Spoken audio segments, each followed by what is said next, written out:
قال رسول الله صلى الله عليه وسلم من صام رمضان إيمانا واحتسابا غفر له ما تقدم من ذنبه। যে ব্যক্তি ঈমানের সাথে সওয়াবের আশায় রমজানের রোজা রাখলো তার আগের সব গুনাহ মাফ। তিরমিজির 614 নম্বর হাদিস। قال رسول الله صلى الله عليه وسلم الصوم جنة حسينة।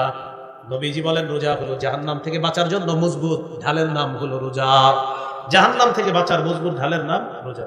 যুবক ভাইয়েরা একটু মন দিয়ে শোনেন, অভিভাবকরাও শোনেন, বালেক ছেলেরা রোজা রাখে না, অথবা রাখে 3টা রাখে বা রাখে না, বা 5টা রাখে, অন্যগুলা রাখে না। তিরমিজির 723 নম্বর হাদিসে আছে, কেউ যদি ইচ্ছাকৃতভাবে কোনো বালেক মুসলমান ইচ্ছাকৃতভাবে একটা রোজা না রাখে, শরীয়তের বিধান কাফারা কয়টা? 60টা। এটা একটা বিধান শরীয়তের। কিন্তু সে যদি সারা জীবন রোজা রাখে, ওই একটা রোজার ঘাটতি পূরণ হবে না। একটা রোজা আল্লাহর কাছে এত দামি। অথচ এখন রোজা আপনার রাখে না বলে কি হইলা? বাবা মা সন্তানকে সাহারির সময় উঠায় না, বা স্বাস্থ্য নষ্ট হবে, ছোট মানুষ, 21 বছরের শিশু, 18 বছরের শিশু উঠায় না। রোজা রাখতে হবে, বলেন ইনশাআল্লাহ। সাবধান, এইসব ব্যাপারে অলসতা করা যাবে না। এই হলো আপনার 7 নম্বর আমল, রোজা রাখা। 8 নম্বর, রমজান মাসে দান করবেন। এমনি তো সবসময় দান করবেন, রমজানে দানের মাত্রাটা বাড়ায় দিবেন। সূরা মুনাফিকুনের 10-11 নম্বর আয়াতে আল্লাহ বলেন, وأنفقوا مما رزقناكم من قبل أن يأتي أحدكم الموت। তোমাদের কারো কাছে মৃত্যু আসার আগে তোমরা আমার দেয়া রিজিক থেকে দান করো। فيقول ربي لولا أخرتني إلى أجل قريب। মৃত্যু এসে গেলে ওই বান্দা বলবে, আল্লাহ আর একটু সুযোগ দাও, দুনিয়াতে আমি যাব। আল্লাহ বলবেন কেন? ওই ব্যক্তি বলবে, ফাআসসাদদাকু, আমি দান সদকা করব, ওয়া আকুম মিনাস সালিহিন, আমি নেক কাজ করব, ভালো মানুষ হয়ে যাব। আল্লাহ জবাব দিয়ে দেয়, ওয়ালা ইউআখিরাল্লাহু নাফসান ইযা জাআ আজালুহা। মৃত্যু এসে গেলে কিছুতেই আল্লাহ কাউকে আর সামান্য সুযোগ দিবে না। নাউযুবিল্লাহ। মৃত্যু আসলে একটু সুযোগ দিবে না। তো মৃত্যুর আগে কি করা? দান করা। এগুলো 8 নম্বর। 9 নম্বর, নফল ইবাদত বেশি করা। কি ইবাদত বেশি করা? ইদানিং কিছু উদ্ভট প্রশ্ন আপনাদেরকে কিছু মানুষ শিখাবে, বা অলরেডি শিখে ফেলছে। এই প্রশ্নগুলো কখনো করবেন না। যেমন, হুজুর সুন্নত না বললে কি কোনো গুনাহ হবে? মানে এটা বলে এই নিয়তে, হ্যাঁ আর সুন্নত করবে না। কি বলে? সুন্নত না বললে কি কোনো গুনাহ হবে, এটা এই নিয়তে করে, মানে উনি সুন্নত করবে না। আজকে আমি আপনাদেরকে বলি, মনে করেন এই মাঠের সবাই আমারে প্রশ্ন করছে, হুজুর সুন্নত না বললে কোনো গুনাহ হবে, মনে করেন প্রশ্নটা আমারে করছে। আমি আপনাদেরকে উত্তর দেওয়ার আগে জিজ্ঞাসা করি, জান্নাত ওয়াজিব হোক, এটা চান কারা আর চান না কারা? সবাই চাই। নবীজি বলেছেন, দৈনিক 12 রাকাত সুন্নত যারা পড়বে ওয়াজাবাত লাহুল জান্নাত, তার জন্য জান্নাত ওয়াজিব। এখন আপনি সিদ্ধান্ত নেন, কি সুন্নত না বললে গুনাহ হবে এই প্রশ্ন করবেন, না সুন্নত করবেন? কি চিন্তা, কি প্রশ্ন? সুন্নত না বললে গুনাহ হবে, তো আমি বললাম সুন্নত কইরা জান্নাত ওয়াজিব হবে, কোনটা চান? মুসলমান হলে টেনশনে করে যাবে, তাহলে তো ওয়াজিব হোক এটাই চাই। তো বাস, এই প্রশ্ন আর করবেন না, সুন্নত করেন 12 রাকাত। আবু দাউদের হাদিস 864 নম্বর হাদিস। রাসূলুল্লাহ সাল্লাল্লাহু আলাইহি সাল্লাম বলেন, ইন্না আউওয়ালা মা ইউহাসাবুন নাসু বিহি ইয়াউমাল কিয়ামাহ মিন আমালিহিম আস-সালাহ। কিয়ামতের ময়দানে মানুষের হিসাবের মধ্যে সর্বপ্রথম হিসাব হবে, আমলের যে হিসাবটা হবে এটা হবে নামাজের হিসাব। নামাজের হিসাবের মধ্যে যখন দেখা যাবে, ফাইন কানাত তাম্মা কুতিবাত লাহু তাম্মা, আল্লাহ তাআলা ফেরেশতাদেরকে বলবেন তার ফরজের হিসাবগুলোর কি অবস্থা একটু দেখো। ফেরেশতারা ফরজ আমলগুলো দেখে বলবে, আল্লাহ পরিপূর্ণ আছে। আল্লাহ বলবে, সওয়াবটাও পরিপূর্ণ লিখে দাও।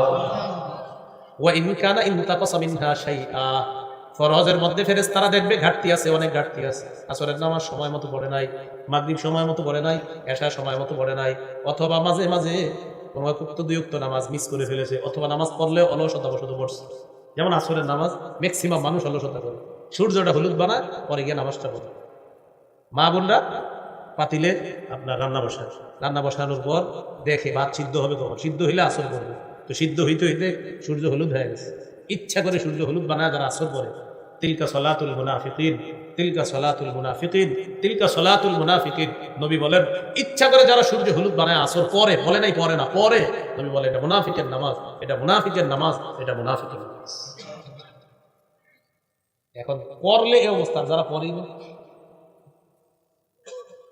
তাহলে মুসলমান ভাইরা আমরা কি শিখলাম? তো ফরজ নামাজে অনেক সময় ঘাটতি হয়ে যায়, তো ফেরেশতাদেরকে আল্লাহ বলবে নফলগুলো একটু খোঁজ করো তো কি অবস্থা।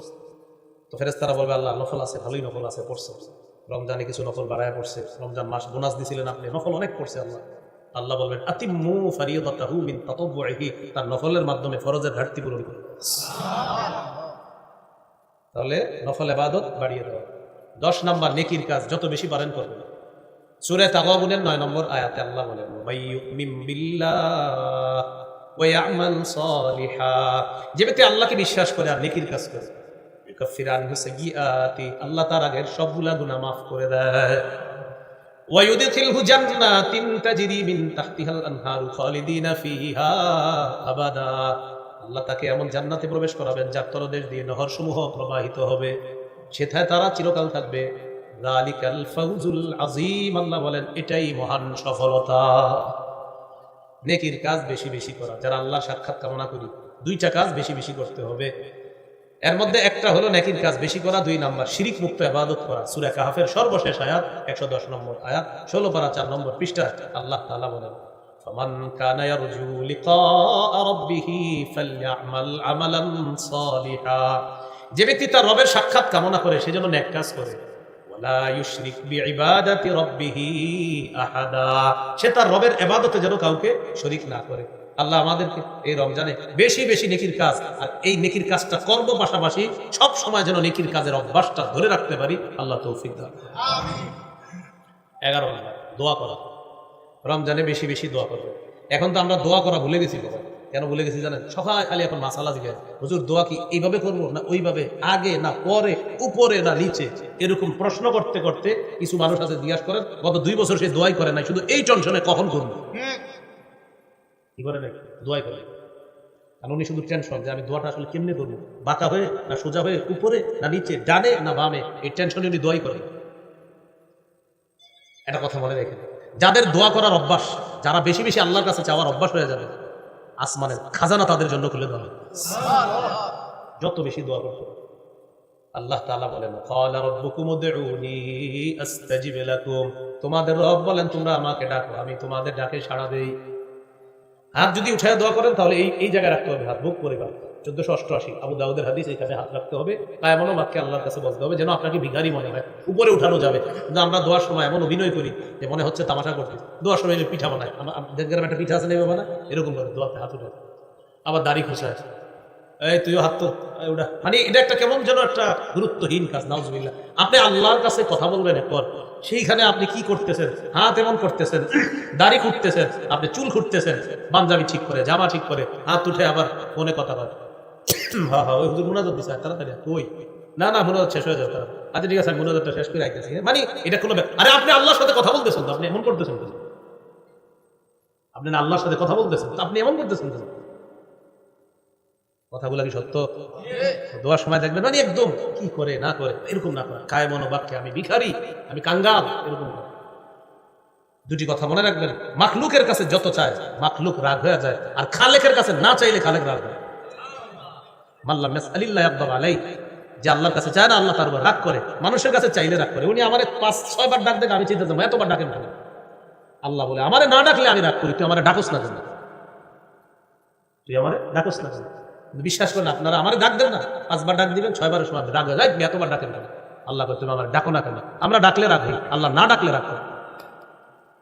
11 নাম্বার দোয়া করা, বেশি বেশি 2টা দোয়া করা রমজান। সবাই একবার করে নেই, বলেন আল্লাহুম্মা ইন্নী আসআলুকাল জান্নাহ ওয়া আউযু বিকা মিনান নার। হে আল্লাহ, আমি আপনার কাছে জান্নাত চাই, জাহান্নাম থেকে পানাহ চাই। এই 2টি দোয়া আমরা বেশি বেশি করবো ইনশাআল্লাহ। 12 নাম্বার জিকির করা, 4টি জিকির আল্লাহর কাছে সবচেয়ে পছন্দের 4টি বাক্য, এই 4টি বাক্য দিয়ে আমরা জিকির করি।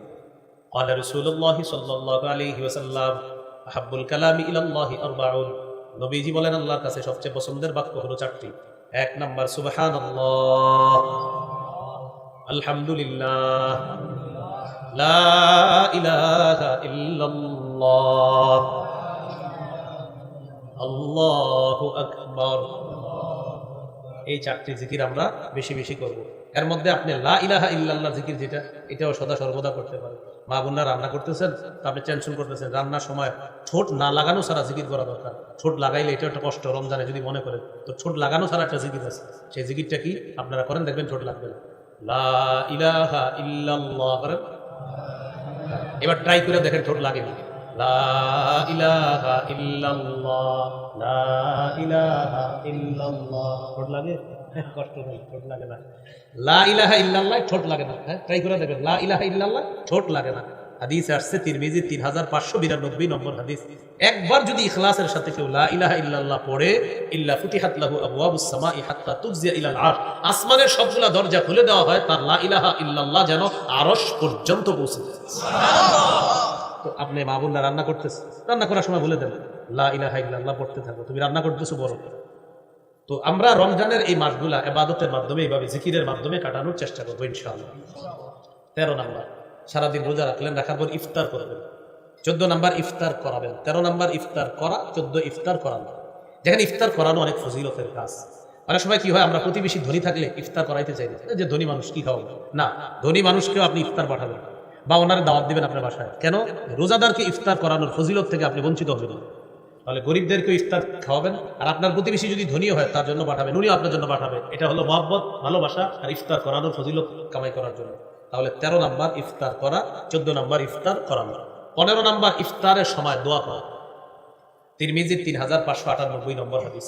হাদিসটি শোনানোর আগে আমি আপনাদেরকে একটু বলি, কাল কল্পনার জগতে আপনারা নিয়ে আসেন। রমজানে আর কল্পনা লাগবে না, সরাসরি মনে করেন সামনে আলুর চপ, বেগুনি, শরবত, মালটা, আপেল, কমলা সব আছে। এই মুহূর্তে খিদাটা, একটু পরে 5 মিনিট পরে ইফতার, কি মন চায়? খাইতে মন চায় না? কিন্তু খাই না কেন? কার হুকুম নাই? এই দেখেন সব সামনে আছে, ডিলিশিয়াস খাদ্য, লোভনীয় খাদ্য, খাই না কেন? আমার রবের হুকুম আসে না, তাই খাই না। তাহলে রব কতটা খুশি হয়, দেখো আমার বান্দা সব খানা নিয়ে সামনে বসা, ও খায় না, ও আমারে ভয় পাইতে খায় না, আমি একটু পরে ওরে হুকুম করবো তখন খাবে। তো ওই সময় আল্লাহর সাথে আপনার রব সম্পর্কটা কতটা মজবুত হলে আপনি তখন রবের হুকুম অমান্য করে খান না, সম্পর্ক কতটা মজবুত, ওই টাইমে দোয়া করবেন কবুল। ইফতারের সময় দোয়া কবুল, ইফতারের সময় দোয়া করবেন। তিরমিজি 3598 নম্বর হাদিস। قال رسول الله صلى الله عليه وسلم ثلاثه لا ترد دعوتهم, তিন ব্যক্তি দোয়া ফিরিয়ে দেওয়া হয় না। এক নাম্বার as-সাইমু হাত্তা ইফতিরা, রোজাদার যখন ইফতারের সময় দোয়া করে তার দোয়া ফিরিয়ে দেওয়া হয় না। 2 নাম্বার আল ইমামুল আদিল, ন্যায়পরায়ণ পুরুষ শাসকের দোয়া ফিরিয়ে দেওয়া হয় না। ন্যায়পরায়ণ পুরুষ শাসক, কি শাসক? কি শাসক? ন্যায়পরায়ণ পুরুষ শাসক। আবার বলেন কি শাসক? ন্যায়পরায়ণ পুরুষ শাসকের দোয়া ফিরিয়ে দেওয়া হয় না। ন্যায়পরায়ণ পুরুষ শাসক। আল্লাহ যেন কিয়ামতের আগে আমাদের বাংলাদেশে কোনো নারী শাসক আর না। রাসূল সাল্লাল্লাহু আলাইহি সাল্লাম বলেন, লা ইউফলিহা কওমুন ওয়াল্লাহু আমরুহুম ইমরাআতান, ওই জাতি কিছুতেই সফল হবে না যে জাতি তাদের নেতৃত্বে কোনো নারীকে বসায়। এজন্য আল্লাহর কাছে দোয়া করা, আল্লাহ আমাদের দেশে একজন ন্যায়পরায়ণ পুরুষ শাসক আপনি দিয়ে দেন, ন্যায়পরায়ণ পুরুষ শাসক। এরপরে যদি কারো মনে হয় না হুজুর আমরা নারী শাসক চাই, আপনি একটা পোস্টার বানাবেন, আগামীতে নারী শাসক দেখতে চাই, হাদিসের ভাষ্য অনুযায়ী সারা জীবন হতভাগা থাকতে চাই, এরকম লিখে দিন। যদি বলে নারী শাসক দেখতে চান তো লিখে দিয়ে নিচে আমি হতভাগা থাকতে চাই। এই যে আপনার কেউ কিছু বলবেন না, কারণ আপনি নিজেই সিদ্ধান্ত নিয়েছেন আপনি পুরা কবল থাকবেন, হতভাগা থাকবেন। আপনি চান আপনার ভাগ্য যেন পরিবর্তন না হয়, এটা তো আপনি নিজেই চান। তাহলে 1 নাম্বার রোজাদারের দোয়া, 2 নাম্বার ন্যায়পরায়ণ পুরুষ শাসকের দোয়া ফিরিয়ে দেওয়া হয়, 3 নাম্বার ওয়া দাওয়াতুল মাজলুম, মাজলুমের দোয়া ফিরিয়ে দেওয়া হয়। 16 নাম্বার রমজানের শেষ দশকে ইতিকাফ করা। বুখারীর বর্ণনা 2033 নম্বর হাদিস। কানা রাসূলুল্লাহ সাল্লাল্লাহু আলাইহি ওয়াসাল্লাম ইয়াতাকিফু ফিল আশরিল আওয়াখির মিন রমাদান, নবীজি রমজানের শেষ দশকে ইতিকাফ করতেন। 17 নাম্বার লাইলাতুল কদর তালাশ করা। লাইলাতুল কদর পাওয়ার সহজ উপায় হলো ইতিকাফ করা, বুঝছেন? সহজ উপায় ইতিকাফ করা। সূরা কদরের 3 নম্বর আয়াতে আল্লাহ বলেন, লাইলাতুল কদরি খায়রুম মিন আলফি শাহর, কদরের রাত 1000 মাসের চেয়ে উত্তম। মাইয়াকুম লাইলাতুল কদরি ঈমানাও ওয়া ইহতিসাবা, কোন ব্যক্তি যদি ঈমানের সাথে সওয়াবের আশায় লাইলাতুল কদরে জাগ্রত হয়, গফিরা লাহু মা তাকদ্দামা মিন যামবি, তার আগের গুনাহগুলো মাফ করে দেওয়া হয়। এইজন্য 21, 23, 25, 27, 29 এই 5 রাত্রি বেজর রাত্রিতে জাগ্রত হয়ে ইবাদত করবেন। চেষ্টা করবেন রমজানের শেষ দশক পুরোটা ইবাদত করবেন রাতের বেলা। যদি প্রতিদিন না পারেন অন্তত বেজর রাত্রিগুলো যেন আমাদের মিস না হয়। 21, 23, 25, 27, 29 ঘরে নারী সদস্য যারা আছে তারাও যদি ঘুমিয়ে যায়, নবীজি এই শেষের দিকে ঘরে নারী সদস্যদেরকে উঠায় দিতেন, ওঠো ওঠো ওঠো ইবাদত বন্দি করো। কথায় মনে এসে গেছে একটা কথা, মা বোনদেরকেও রমজান একটু ইবাদতের সুযোগ দিন। আপনারা এমন ইফতারি লিস্ট ধরায়া দেন যে ওনার 2টা থেকে শুরু করতে হয় কাজ। আমার এমন সাহারির লিস্ট ধরায়া দেন যে বাস উনি সাহারির সময় ইবাদতের সুযোগ পায় না আর ইফতারের সময় একটু ইবাদতের সুযোগ পায় না। কারণ আপনি এতগুলো খেতে হবে বলেন? ঠিক আছে, 1 দিন 2 দিন খান ভালো, অনেক ডাটে খান, সব প্রতিদিন খেতে হবে এরকম। তাহলে মা বোনদেরকে একটু ইবাদতের সুযোগ করে দেওয়া রমজান মাসে। প্রয়োজনে পুরুষ যারা আছে আপনি একটু সহযোগিতা করেন, হেল্প করেন, কাজে আপনি একটু সহযোগিতা করেন। আম্মাজান আয়েশা সিদ্দিকা রাদিয়াল্লাহু তাআলা আনহাকে জিজ্ঞাসা করছে, আম্মাজান নবীজি ঘরে সারাক্ষণ কি করে? সাহাবীরা মনে করছে সারাক্ষণ নবীজি নামাজ পড়ে, জিকির করে, এরকম মনে করছে।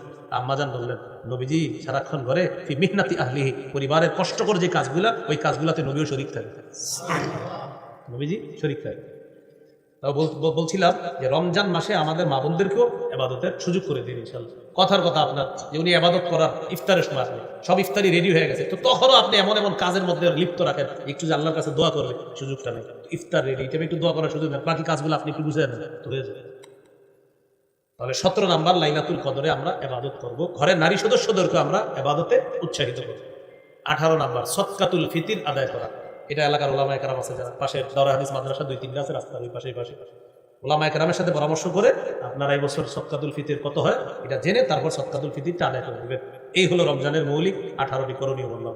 গুরুত্বপূর্ণ অংশ 6টি বর্জনীয়। কয়টি? এটা বেশি গুরুত্বপূর্ণ। 1 নাম্বার ঝগড়া বর্জন করা।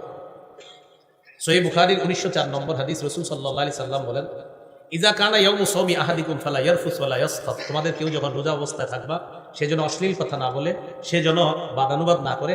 ফাইন সাব্বাহু আহাদুন আও কাতালা, কেউ যদি রোজাদারের সাথে ঝগড়া করে, লড়াই করে, তখন ওই ব্যক্তি বলবে ইন্নী সাইম, আমি রোজাদার। বুখারী অন্য বর্ণনায় আছে 2 বার বলবে আমি রোজাদার। তাহলে এই রমজানে আমাদের সাথে কেউ ঝগড়া করতে আসলে আমরা 2 বার বলবো আমি রোজাদার, আমি রোজাদার। কয়বার বলবো? 2 বার। কেউ যদি ঝগড়া করে বাস ভাই আমি রোজাদার, আমি রোজাদার, এই 2 বার বলে দিবে। তাহলে 1 নাম্বার ঝগড়া পরিহার করা। 2 নাম্বার অনর্থক কথা পরিহার করা। অনর্থক কথা কাকে বলে?